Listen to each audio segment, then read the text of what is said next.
আজকে আমি একটা অ্যারাবিয়ান রেসিপি করেছি। অ্যারাবিয়ানরা এই রেসিপিকে বলে মাগলুবা। তো অ্যারাবিয়ানদের মতো না হোক, আমি আমার মতো করে রেসিপিটা করেছি। প্রত্যেক বছরই আমি শীতের সিজনে এই রেসিপিটা করি, কারণ শীতের সিজনে এই সবজিগুলো পাওয়া যায়। তো দূরে কাছে যে যেখান থেকে আমার ভিডিও দেখছেন, আশা করি প্রত্যেকে ভালো আছেন, সুস্থ আছেন, নিরাপদে আছেন। প্রতিদিনের মতো আমি রান্নার রানী আফরোজা নতুন আরও একটি রান্নার রেসিপি নিয়ে আপনাদের মাঝে আসলাম। পুরো ভিডিওটা স্কিপ না করে দেখার অনুরোধ জানাচ্ছি। তো এখানে আমি বাসমতি চাল ভিজিয়ে নিয়েছি 1.5 পট চাল পরিমাণ। এখানে একটা ফুলকপি, একটা বেগুন, আর এখানে নিয়েছি কিছু চিকেন, আর এখানে আমি বড় 3টা পেঁয়াজ নিয়েছি এরকম স্লাইস করে কেটে, আর গাজর নিয়েছি, আলু নিয়েছি একটা কেটে নিয়ে এখন এই সব আয়োজন রেডি করে এখন আমি রান্না করার জন্য চলে আসলাম। প্রথমে আমি এখানে চিকেনটা রান্না করব। তো এখানে তেল দিয়ে পেঁয়াজ কুচি দিয়ে দিলাম, পেঁয়াজ কুচিটা একটু ভেজে নিচ্ছি।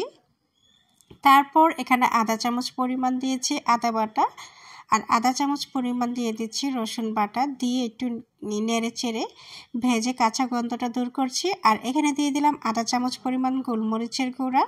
তারপরে আমি চিকেনগুলোকে এক এক করে দিয়ে নেড়ে চেড়ে পেঁয়াজের সাথে একটু ভেজে নেব। অ্যারাবিয়ানরা অনেকটা এরকম করেই রান্না করে। এক একজনের রান্না এক এক রকম, যেহেতু এটা হচ্ছে অ্যারাবিয়ান রেসিপি আর আমি করতেছি, তো একটু ডিফারেন্স হবেই। তবে আমার এটা খুব পছন্দ, তাই আমি রান্নাটা করছি। এখানে আমি লাল মরিচের গুঁড়ো দিয়ে দিয়েছি আধা চামচ পরিমাণ, আর স্বাদ মতো লবণ দিয়ে দিলাম। দিয়ে নেড়ে চেড়ে চিকেনগুলোকে ভালো করে কষিয়ে নিচ্ছি, অর্থাৎ ভাজা ভাজাও হচ্ছে।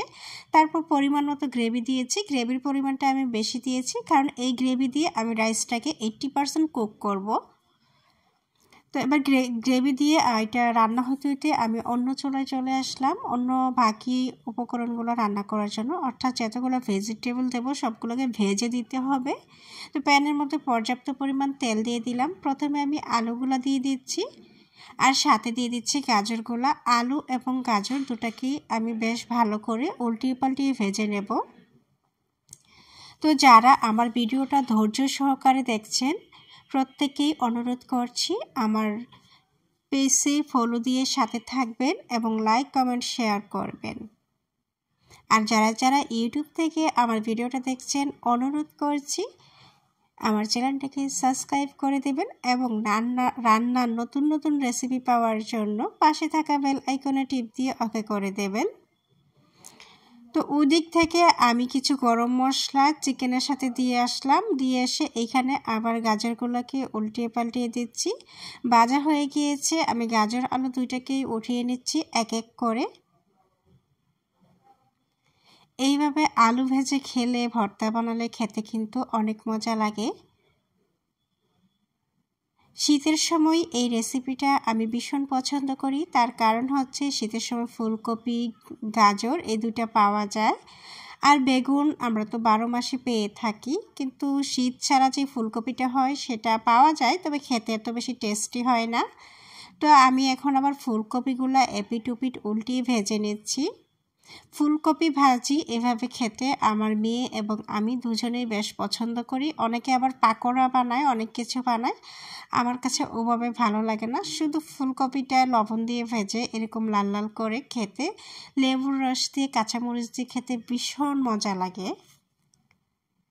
ফুলকপিগুলো ভাজা হয়ে গিয়েছে, এখন আমি এইগুলোকে উঠিয়ে নিয়েছি। এখন বেগুনগুলোকে ভেজে নেব। বেগুন ভাজার জন্য আরও একটু তেল দিয়ে দিলাম। তো বেগুন ভাজাকিগুলো দিয়ে আমি এখানে দেখতে আসলাম চিকেনটা কতটুকু হয়েছে। তো দেখলাম যে ভালো সিদ্ধ হয়ে গিয়েছে। এখন পানি থেকে চিকেনটাকে আমি উঠিয়ে নিচ্ছি। উঠিয়ে যেই রাইসগুলো আমি ভিজিয়ে রেখেছিলাম এই পানির মধ্যে আমি কুক করব। এই পানির মধ্যে 80% কুক হবে। এই ফাঁকে আমি বাকি সবজিগুলো ভেজে নিচ্ছি। তো রাইসগুলো দিয়ে আস্তে আস্তে দেখলাম যে এখানে ভালোই প্রায় পুড়ে যাওয়া অবস্থা ছিল, বেগুনটা পুড়ে নাই। তারপর উল্টিয়ে দিলাম। উল্টিয়ে পাল্টিয়ে বেগুনগুলো ভেজে আমি এরকম একটা ছাঁকনিতে উঠিয়ে নিয়েছি। যেহেতু সবগুলো ভেজিটেবল আমার ভেজে রান্না করা হচ্ছে, বেগুন একটু বেশি তেল শোষণ করে, যেন তেলটা পড়ে যায় ছাঁকনি থেকে, সেজন্য আমি এই বুদ্ধি খাটিয়েছি। তো এখন বেগুন ভাজা হয়ে গেলে আমি মাঝারি সাইজে 2টা টমেটো কেটে নিয়েছি, আর হচ্ছে পেঁয়াজগুলি এগুলো ভেজে নেব। এই রান্নাটা করতে গেলে আমার কাছে শুধু সবজিগুলো ভাজা একটু ঝামেলা মনে হয়, তাছাড়া আমার কাছে রান্নাটা খুবই ইজি লাগে। এবং অ্যারাবিয়ান এই রেসিপিটা খেতে আমার কাছে একদম দুর্দান্ত টেস্টি লাগে। যারা খেয়েছেন তারা জানেন।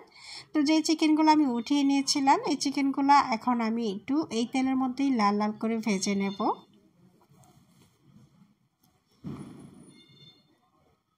চিকেন কিন্তু ওখানে মশলা দিয়ে কুক করে নিয়েছি, হয়তোবা অনেক বেশি মশলা দেই নাই বাংলাদেশি রান্নার মতো, তবে অ্যারাবিয়ানরা যেভাবে করে আমি কিন্তু সেভাবেই কুকটা করেছি। কুক করা মাংসটাকে আমি উঠিয়ে নিয়েছি, পানি জড়িয়ে নিয়েছি, তারপর কিন্তু এখন সবজির মতো করে তেলে দিয়ে এপিট উপিট উল্টিয়ে ভেজে নিয়েছি। ভাজা হয়ে গেলে আমি এখন ফাইনাল যেই রান্নাটা করব সেটা আসলে কোনো রান্নাই না, শুধু গুছিয়ে নিচ্ছি। আলু, টমেটো এবং সবজিগুলো দিয়ে দিচ্ছি সাজিয়ে সাজিয়ে। আপনারা আপনাদের মতো করে মন মতো সাজিয়ে দিতে পারেন। এখন চিকেনগুলোও দিয়ে দিচ্ছি, বেগুন দিয়ে দিচ্ছি, যা যা আমি এতক্ষণ ধরে ভেজে নিয়েছি সবগুলা দিয়ে তারপর আমি রাইসগুলোকে দেব। সব দেওয়া কমপ্লিট হয়ে গিয়েছে প্রায়। তো আমার রাইসগুলো কিন্তু 80% সিদ্ধ হয়েছিল।